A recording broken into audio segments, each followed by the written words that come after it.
Hello friends, मैं doctor Sanjeet, मेरे साथ है डॉक्टर सुनील जी। आज का हमारा विषय है पाइलोनाइडल साइनस। चूँकि रीढ़ की हड्डी के ऊपर जो हमारा इंटरग्लूटियल क्लेफ्ट होता है, यानी दोनों बटक्स के बीच में कई बार हमें ऐसा फोड़ा फुंसी जैसा बन जाता है और उसमें से लगातार पस डिस्चार्ज होता रहता है, या हमें रीढ़ की हड्डी के आसपास थोड़ा सा गीलापन महसूस होता रहता है। तो पाइलोनाइडल साइनस का एक लाइव केस दिखाएंगे जो कि छारसूत्र द्वारा पूर्ण रूप से ठीक हो चुका है।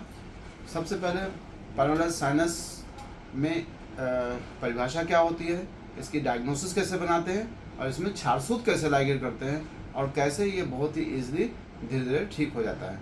तो सबसे परिभाषा क्या होती है, डॉक्टर सुनील आप बताएं। पाइलोनाइडल साइनस जो है दो वर्ड से मिलकर बना होता है। पाइलोनाइडल इसका मतलब होता है नेस्ट ऑफ एयर यानी बालों का गुच्छा, और साइनस मतलब होता है attract with a single opening. यानी इसमें क्या होता है, दो हमारे जो बटर्स के बीच में इंटरग्लूटियल क्लेफ्ट इसे कहते हैं, इसके बीच में क्या होता है, एक साइनस एक ट्रैक बन जाता है जिसके अंदर बालों के गुच्छे वहाँ पे एक्यूमुलेट हो जाते हैं, इकट्ठा हो जाते हैं। तो ये जल्दी देखा जाता है उन लोगों में कॉमन होता है जो कि जिनमें बाल ज़्यादा होता है और ओबेस पेशेंट, और जिनका लंबे समय तक बैठने वाला काम होता है, उनमें ये ज़्यादा होता है। बैठने वाले काम में इसको जीप ड्राइवर्स डिजीज़ भी बोलते हैं, जीप राइडर डिजीज़ बोलते हैं। यानी जो लोग सेकेंड वर्ल्ड वार में जब ज़्यादा जीप चला रहे थे, जिनको उनको ये बीमारी होने की संभावना ज़्यादा थी या उनको ज़्यादा देखा गया। आप गूगल पे पढ़ लीजिएगा जीप राइडर्स बीमारी किसका नाम है, तो पाइलोनाइडल साइनस का नाम है। जैसा कि डॉक्टर ने बताया, पाइलोनाइडल मीन्स होता है नेस्ट ऑफ हेयर्स, यानी बालों का गुच्छा। क्या होता है कि जो हमारी रीढ़ की हड्डी होती है, इसके ऊपर जो हमारा दोनों बटक्स होता है, उसके ऊपर क्या होता है कि यहाँ पे जब बाल इकट्ठा हो जाते हैं, जब यहाँ पे बाल इकट्ठा हो जाते हैं तो जो बाल होते हैं वो हमारी इस यहाँ पे मॉइस्चर की वजह से वो इस स्किन को पियर्स कर जाते हैं और वहाँ पे जाके अंदर एक कैविटी बना लेते हैं जिसको हम लोग पाइलोनाइडल सिस्ट कहते हैं। फिर इसमें धीरे धीरे जब पस का फॉर्मेशन होता है तो इसमें एक ट्रैक बनने लगता है जिसको हम साइनस कहते हैं, यानी पाइलोनाइडल साइनस। साइनस का मतलब होगा जिसकी एक ओपनिंग बाहर होती है, एक ओपनिंग अंदर होती है। और कैसे वो दिखाई देता है मैं आपको पिक्चर दिखाता हूँ। ये ऐसे है, यहाँ पे आप देखिए, ये गूगल पे आपको बहुत आसानी से देखने को मिल जाएगा। यहाँ पे आप देखिए, ये जो हमारा दोनों बटक्स होते हैं इसके बीच के एरिया को हम बोलते हैं इंटरग्लूटियल क्लेफ्ट, और इंटरग्लूटियल क्लेफ्ट में जो हमारे शरीर के बाल होते हैं वो यहाँ पे आगे इकट्ठा होते हैं। फिर वो क्या करते हैं, हमारे स्किन के अंदर पियर्सों के अंदर चले जाते हैं, जो इकट्ठा होकर वहाँ पे एक कैविटी बनाते हैं जिसे पाइलोनाइडल सिस्ट कहते हैं।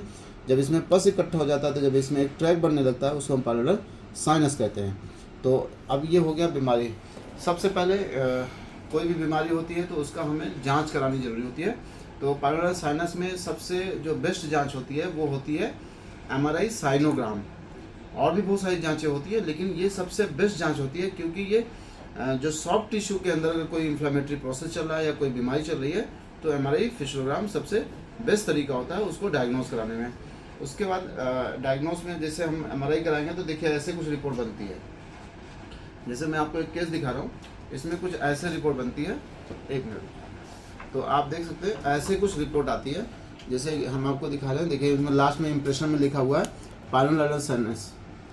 तो जब आप MRI रिपोर्ट कराएंगे तो कुछ इस तरह इंप्रेशन आते हैं आपको, ठीक है। तो अब क्या होता है, अब पाइलोनाइडल साइनस मान लो हमें आ गया, तो जैसे ये हमारा एक केस था, यहाँ पे लगी बेटा, ये एक ओपनिंग आप देखिए यहाँ पे दिख रही है, एक ओपनिंग आपको यहाँ पे दिख रही है, तो और ये जाके नीचे यहाँ पे देखिए स्किन का कलर बदला हुआ है। तो यानी ये पूरा ट्रैक यहाँ से यहाँ तक है। जब अगर इसको आप देखेंगे तो जो इंटरग्लूटियल क्लेफ्ट यानी जो रीढ़ की हड्डी के ऊपर ओपनिंग होती है उसको हम प्राइमरी साइनस बोलते हैं, और रीढ़ की हड्डी के आसपास मतलब इस लाइन के अगल बगल को अगर कोई ओपनिंग होती है उसको सेकेंडरी साइनस बोलते हैं, ठीक है। और चूंकि इसकी MRI रिपोर्ट में जो था यहाँ पे एक एब्सेस था, तो इसमें जो फर्स्ट टाइम इसमें छारसूत्र लाइगेट किया गया था, आप देख सकते हैं ये फर्स्ट डे इसमें छारसूत्र, एक मिनट, हाँ ये जो है आप देख सकते हैं ये फर्स्ट डे छारसूत्र लाइगेट किया गया था। ये देखिए यहाँ से ये छारसूत्र लाइगेट किया था, कोई भी कट या कोई भी नहीं लगाया, एक छारसूत्र देखिए यहाँ लाइगेट है।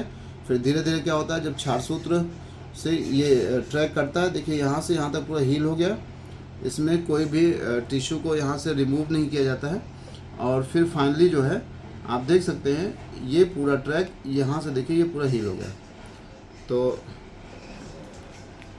आपको हम लोगों ने पाइलोनर साइनस के बारे में बता दिया। पाइलोनर साइनस का मतलब होता है एक ऐसा ट्रैक जिसके अंदर बालों का कुछ गुच्छा होता है, जिसमें से लगातार पस डिस्चार्ज होता रहता है, और ये अक्सर हमारे रीढ़ की हड्डी के ऊपर, जो जिसको हम लोग पुच्छ हड्डी कहते हैं, जो हमारे रीढ़ की हड्डी का सबसे निचला वाला भाग होता है, सैक्रम और कॉक्सिक्स के ऊपर वाली स्किन पे होता है। और कहाँ पे होता है? दोनों बटक्स के बीच में, जिसको हम इंटरग्लूटियल क्लेफ्ट कहते हैं।